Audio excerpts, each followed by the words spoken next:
자, 안녕하세요. 에이트입니다. 여러분, 오늘은 한 손 작업성을 늘려주는 갤럭시 어플에 대해서 말씀드릴 거예요. 사실 갤럭시 노트 때도 한번 설명드린 적이 있는 어플인데 그때는 조금 간략하게 설명드렸었고, 이번에는 최근에 사용해보니까 한층 더 높아진 기능들을 사용할 수가 있더라고요. 한 손 조작성에 굉장히 도움이 많이 되는 것 같아서 여러분께 소개해드리려고 가져왔습니다. 이번 영상을 따라오신다면 한 손으로 웬만한 메뉴는 다 열 수가 있거든요. 그렇기 때문에 이번 영상 끝까지 따라오세요. 이번 영상 꿀팁 영상이기 때문에 왼쪽에서 오른쪽 아래 이렇게 가져오신다면 유튜브 이렇게 팝업 창으로 띄워놓은 다음에 따라올 수 있는 거 아시죠? 이렇게 하고 따라온다면 훨씬 더 편리하게 설정하실 수 있을 거예요. 자, 그럼 바로 갈게요. 플레이스토어에서 원핸드 오퍼레이션이라고 검색을 해줍니다. 설치가 완료되었다면 열기를 눌러서 들어가 주시고요. 자, 그렇다면 이렇게 나올 거예요. 일단은 당연히 사용 중으로 눌러주시고요. 그 다음에 따라오시면 되는데 여기 양쪽 부분을 아이폰과 유사하게 사용할 수 있는 거예요. 근데 이 기능 같은 경우에는 사실 원 UI 1.5 이상에서는 갤럭시가 사용할 수 있을 텐데 내비게이션 바를 없애고 제스처 모드를 사용할 때 사용이 가능할 거예요. 그렇게 해도 되지만 여기에는 양쪽 제스처를 할 때 훨씬 더 강력한 기능들을 삽입할 수가 있어요. 자, 먼저 왼쪽 핸들, 오른쪽 핸들, 이거는 개인의 기호에 맞게 설정하시면 되는데 왼쪽 핸들 먼저 한번 들어가 주도록 할게요. 그렇게 한다면 여러분들은 긴 제스처라는 게 꺼져 있을 거고 아마 기본 설정은 이렇게 되어 있을 거예요. 왼쪽에서 오른쪽으로 이렇게 가져오면은 왼쪽에 모션이 하나 생기면서 뒤로 가기 버튼이 될 거고요. 여기서 만약에 위로 이렇게 올린다 라고 한다면 최근의 버튼이 될 거예요. 자, 이렇게요.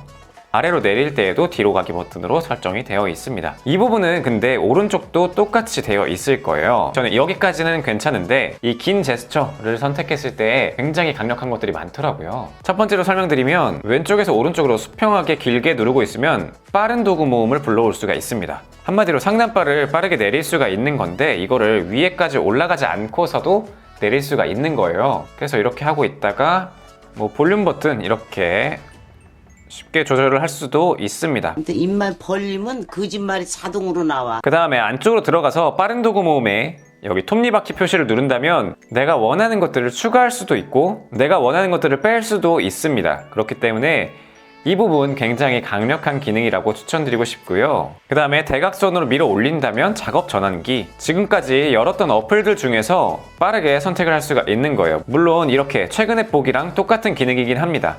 근데 이거를 빠르게 이렇게 올려서 작은 화면에서도 볼 수 있다는 게 장점이죠. 그 다음에 모두 닫기를 누른다면 이 실행했던 어플들을 전부 다 종료를 시킬 수가 있는 거예요. 그 다음에 대각선 아래로 내리면 알림창을 빠르게 내릴 수도 있어요. 요즘에는 핸드폰이 많이 커지다 보니까 상단바로 갈 때 조금 어려움이 있어요. 그렇기 때문에 이것도 설정해주면 좋더라고요. 저는 왼쪽이나 오른쪽을 거의 다 똑같이 설정해놨는데 딱 하나, 오른쪽에 대각선 아래로 길게 내리는 거, 요거만 화면 캡처로 따로 설정을 해주셨습니다. 이게 버튼이 한쪽으로 몰리는 건 깔끔해서 좋지만 캡처하기에는 조금 불편하더라고요. 그래서 두 손으로 버튼을 누르던가 아니면은 한 손으로 이렇게 감아 쥐고서 캡처를 했어야 되는데 이렇게 켜놓게 된다면 아래로 이렇게 길게 누르고 있으면 바로 capture가 되는 거예요. 그리고 여기 핸들 정렬, 요 녀석은 꺼주도록 할게요. 왜냐? 오른쪽에 보통 여러분들 여기서 이렇게 꺼내보면은 엣지 패널들이 있을 거예요. 요거를 잘 설정하기 위해서인데 오른쪽 같은 경우에는 조금 크기를 작게 해주고 아래로 조금 내려줍니다. 자세히 보면은 여기 엣지 패널이 들어가 있는 요 색깔이 보일 거예요. 그렇기 때문에 그 직전까지 설정을 해주시면 되고요. 투명도는 가장 높음으로 해야 잘 안 보이니까 최고로 높여주세요. 물론 이거는 크게 이렇게 한 다음에 아래로 내려도 괜찮습니다. 저는 이렇게 설정하도록 할게요. 좌우 비대칭이 싫으신 분들을 위해서 왼쪽은 가장 크게 해주도록 하겠습니다. 거짓말이 자동으로 나와. 이러면은 여기에서 뒤로 가기를 할 수도 있는 거예요, 제스처로. 자, 그 다음에 고급 설정으로 들어가서 제외할 앱을 선택할 수도 있습니다. 뭐 예를 들어서 게임 앱들 같은 경우에는 갑자기 게임을 하고 있다가 뭐 홈화면으로 간다든지 이상한 팝업이 뜬다든지 하면은 굉장히 좀 불편할 거잖아요. 제외할 앱을 선택하시면 될 것 같고요. 여기 애니메이션, 요거는 선택을 안 하게 된다면 방금 그런 표시가 안 뜨게 돼요. 애니메이션을 한다면 이런 표시가 뜨게 되는 거죠. 익숙해진다면 이걸 끄고 사용해도 무리는 없을 거라고 보여요. 그 다음에 빠른 동작, 요 녀석은 이렇게 끌고 있다가 손가락을 떼기 전에 의도한 동작을 한다는 거고요. 하지만 이 길게 유지하는 이 동작 같은 경우에는 이 빠른 동작이 켜져 있으나 안 켜져 있으나 그렇게 큰 의미는 없어요. 긴 제스처를 사용하지 않는 분들이 켜놓고 하면 더 빠르게 실행을 할 수가 있는 거예요. 자, 그 다음에 가로 모드에서 제스처 핸들을 표시합니다. 저는 이거는 끄는 걸 추천드릴게요. 영상 시청하고 게임하는데 조금 불편하더라고요. 자, 그 다음에 키보드에 맞추기. 이 녀석은 키보드가 열렸을 때 그 자판 쪽에는 이 제스처 기능이 먹지 않도록 하는 거예요. 만약에 이걸 끄게 된다면 키보드에서 좌우로 이렇게 제스처를 했을 때 그때도 제스처가 활성화됩니다.